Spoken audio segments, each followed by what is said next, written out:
Nakakatakot din yung puta si Marco.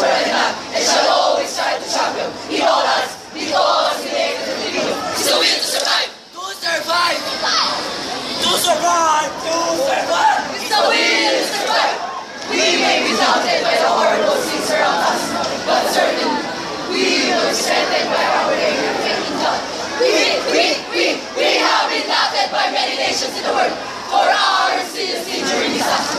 Others died saving lives, but only few realize that we are able to survive because our spirit to fight is simply outward from faith that God Almighty will never forsake us. I believe Nasa puso we believe that the Filipinos, divided by varied doctrines and cultures, are capable to be on top of any situation.